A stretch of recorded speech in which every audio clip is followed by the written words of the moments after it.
¿Qué similitudes hay entre la refundación del Ku Klux Klan a principios del siglo XX, la candidatura de Donald Trump y el partido político español Vox?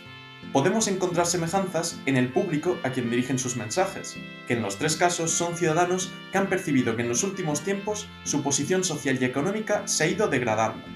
También hay similitudes en el mensaje, ya que los tres tratan de evocar un pasado nacional glorioso, y en muchos aspectos ficticio, anterior a la percibida decadencia de los últimos tiempos. Los tres señalan como culpables de esta degradación a grupos sociales que, aunque cohabitan en el mismo estado, son señalados como extranjeros, extraños o incluso enemigos, y proponen recetas para lidiar con ellos y conseguir volver al buen pasado. Incluso hay múltiples similitudes con su relación con los medios de comunicación. Empecemos con el Ku Klux Klan y su peculiar pero fructífera relación con el cine.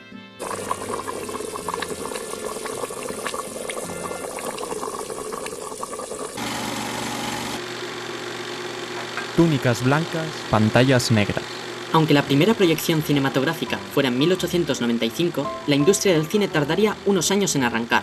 En 1910 se rodó la primera película en Hollywood, y ese mismo director dirigiría 5 años más tarde El nacimiento de una nación. Esta película fue la más larga, con más extras y más complejidad de las hechas hasta la fecha, y su éxito y recaudación también fueron abrumadores. La película se basaba en una novela y obra de teatro escrita 10 años antes, que básicamente era un fanfiction sobre el Ku Klux Klan.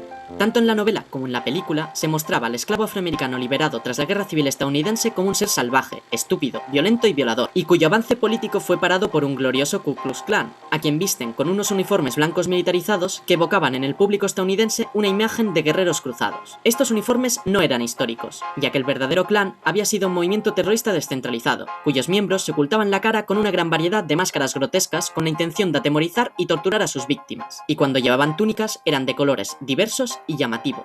El uniformar el clan con unas mismas vestimentas no fue la única licencia creativa que se tomaron. Otra fue la de añadir un ritual completamente nuevo, el de quemar una cruz, una tradición tribal escocesa. No obstante, la verdadera transformación fue el darle una aura de justicia, honradez, caballerosidad, legítima defensa y victoria a un movimiento que se había dedicado a torturar, robar y asesinar durante 6 años, hasta que fue suprimido por la fuerza del gobierno federal. Tras ver el éxito de la película, un emprendedor vio la oportunidad de hacer negocios y refundó el Ku Klux Klan copiando descaradamente la estética de la película. De hecho, su primer gran acto fue quemar una cruz en lo alto de una montaña, ritual que desde entonces el KKK ha mantenido como elemento de intimidación y distinción. El nuevo clan aprovechó la estética y la popularidad de la película para darse a conocer a la vez que se legitimaba como verdaderos herederos del primer clan.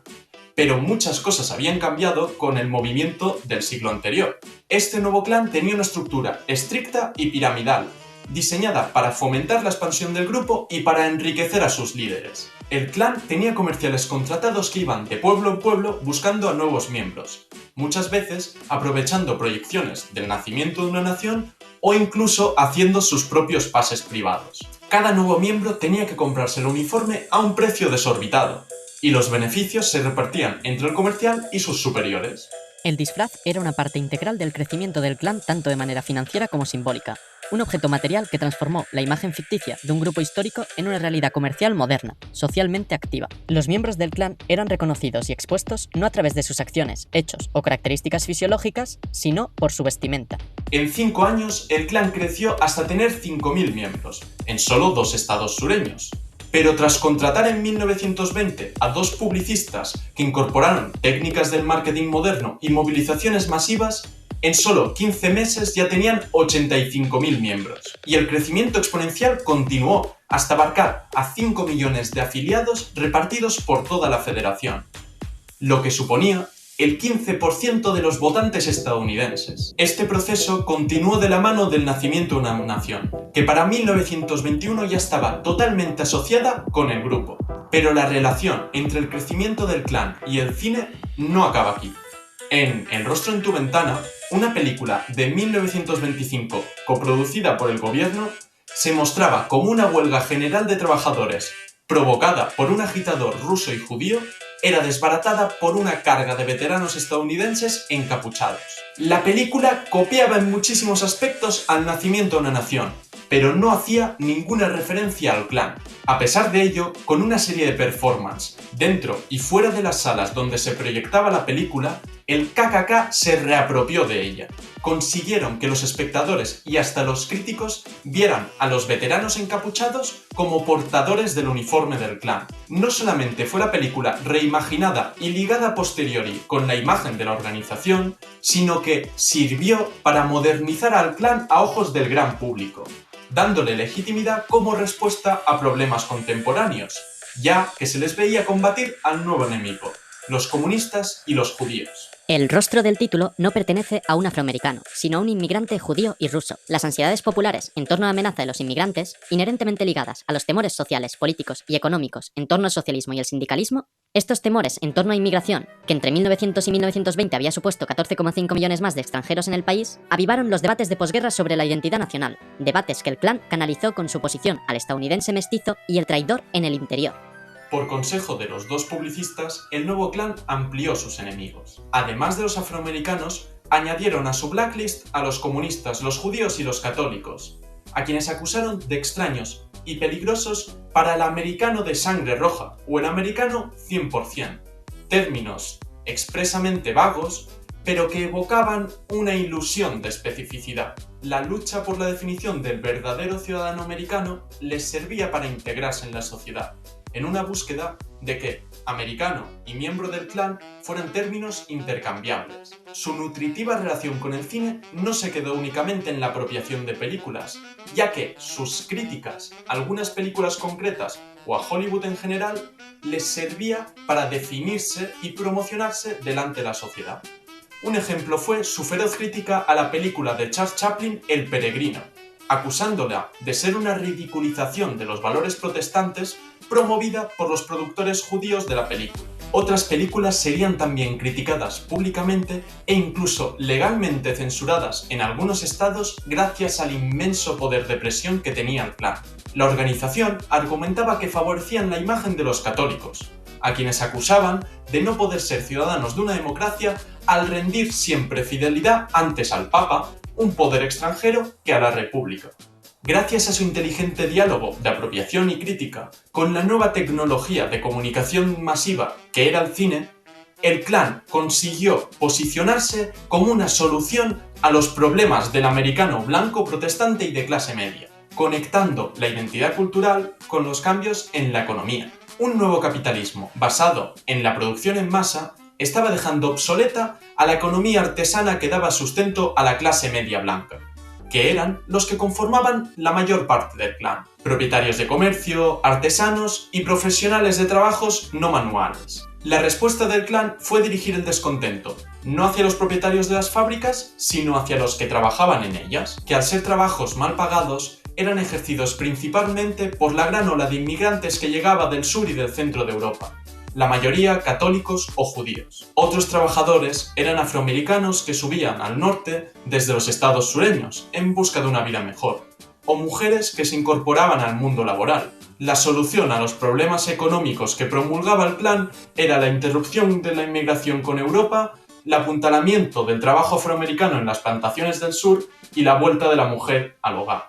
De hecho, la defensa de la familia tradicional, donde la mujer estaba subordinada al hombre, también cubría otra de las frustraciones del hombre blanco, que había visto decaer su poder político relativo al conseguir las mujeres el derecho a voto en 1920. Espera un momento, ¿dónde hemos visto otro movimiento político estadounidense que canalice la pérdida de poder económico del hombre blanco de clase media, causada por cambios estructurales en la forma de producir del sistema capitalista, pero para dirigirla no hacia los propietarios de este capital, sino hacia los inmigrantes, aprovechando así las diferencias raciales y culturales para enmarcarlo todo en términos identitarios? Bueno, y de hecho, unir en un mismo marco esta pérdida económica con la pérdida de poder relativa que se da a causa del avance y las conquistas de los movimientos sociales. Make America Great Again. La automatización y la deslocalización industrial provocada por la globalización han hecho desaparecer una gran cantidad de trabajos típicos de la clase media. Los beneficios generados por el neocolonialismo y la liberalización de los mercados y finanzas creciente desde los años 80 se han concentrado en las manos de los más ricos, mientras que gran parte de la clase media europea y estadounidense se ha estancado o incluso se ha empobrecido.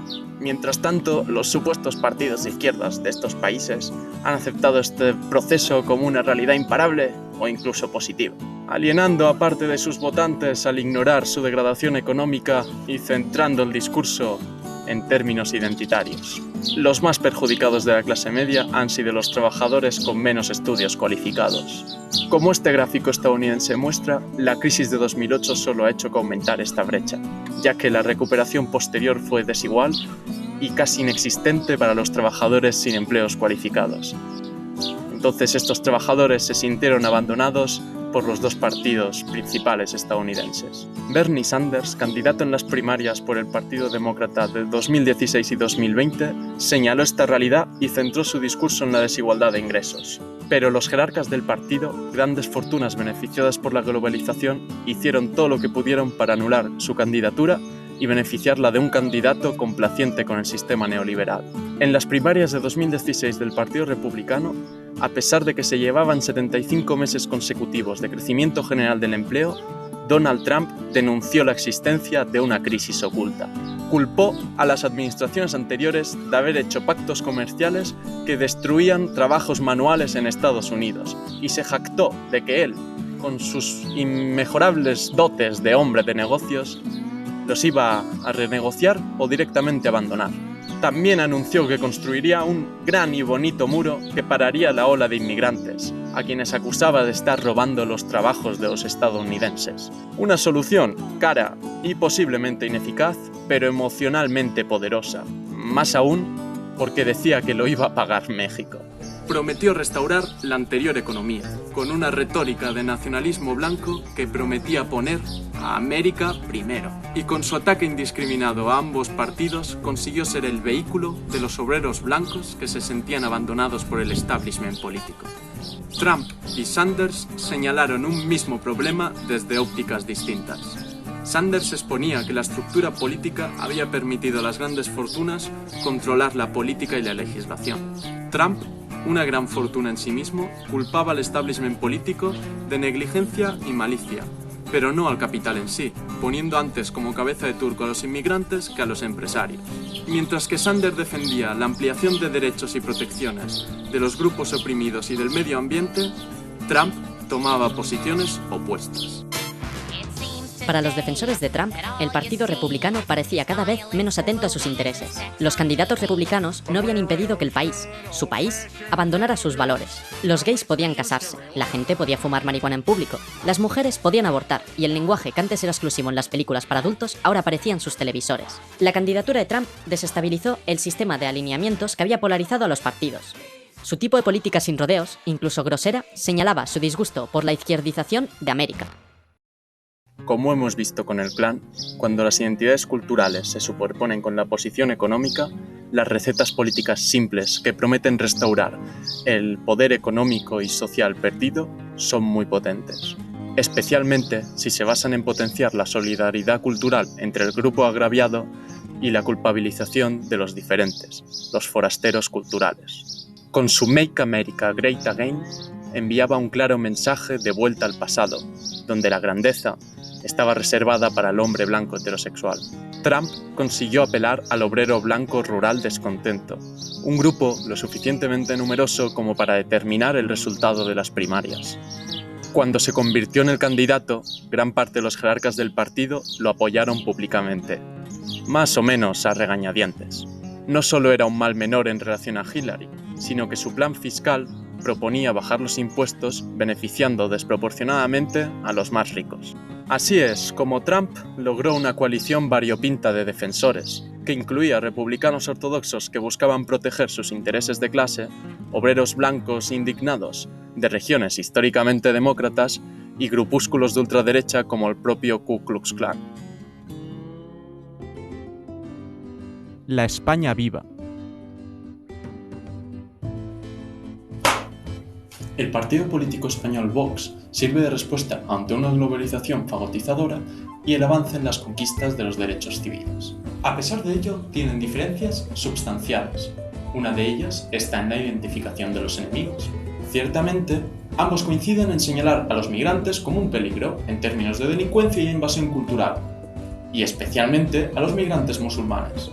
Y ambos recetan la expulsión de los migrantes irregulares y la construcción de muros y segurización de las fronteras como solución. Por otro lado, Trump centra gran parte de su discurso en señalar al enemigo externo, China, amenaza a la hegemonía estadounidense y símbolo de la deslocalización industrial.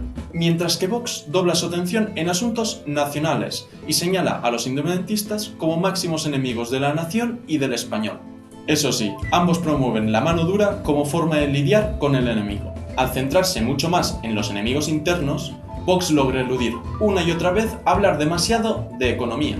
Aunque hacen alguna crítica a la globalización y a la Unión Europea, fijan la amenaza nacional en los elementos subversivos dentro de la frontera, permitiéndose ser muy vagos en cuanto a propuestas proteccionistas y realmente fomentar políticas económicas neoliberales. Se podría decir que, más que a la clase media, Vox representa a otra clase de perdedores de la globalización. Las familias acomodadas cuyas riquezas provienen de su relación con el franquismo y el régimen del 78.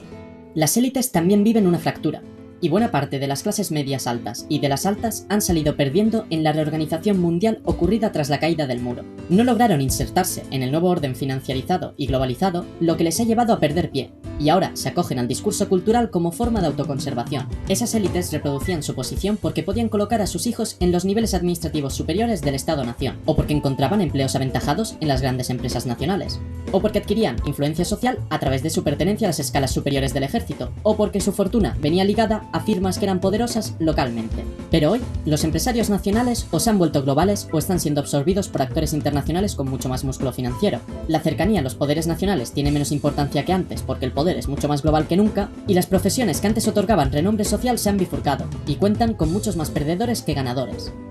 La solución de Vox es identitaria. En vez de dar verdaderas soluciones a los problemas económicos, las dan a las amenazas domésticas, y siempre son regresivas. Las feministas, los independentistas, los LGBT, los rojos y demás disidentes se han excedido, se han pasado de la raya y deben recular. La reivindicación de la España viva sirve de llamada a las urnas o de llamada a las armas a una España que nunca llegó a morir, la España franquista. Si el régimen de 78 se basaba en una renuncia al férreo control social por parte de las élites conservadoras a cambio de mantener sus privilegios económicos, Vox representa una revisión de ese pacto por parte de las élites, por incumplimiento de contrato. Además, su mensaje también puede seducir a aquellas personas que se ven representadas por esa concepción de nación y de ciudadanía española, y que ven amenazado su estatus social, a pesar de que a las políticas económicas del partido le puedan perjudicar. Ante los ataques a la soberanía nacional desde el exterior, Vox busca reforzarla en el interior, disolviendo las autonomías y centralizando el Estado. Reforzar el interior es también reforzar el concepto uniforme y tradicional de ciudadano español, que excluye a los migrantes, las mujeres emancipadas, los que no cumplimos la heteronormatividad y, por supuesto, los que reivindicamos cualquier otro tipo de nacionalidad o modelo de Estado español. El vídeo me estaba quedando muy largo, así que he decidido partirlo en dos. En la segunda parte voy a centrarme en la similar estrategia de comunicación que han tenido los tres grupos, fundamentada en desprestigiar los medios de comunicación tradicionales para después generar los suyos propios. También veremos cómo Trump y Vox se han apropiado de las nuevas tecnologías de comunicación para esparcir su mensaje reaccionario, como hizo el clan con el cine. ¡Hasta la próxima!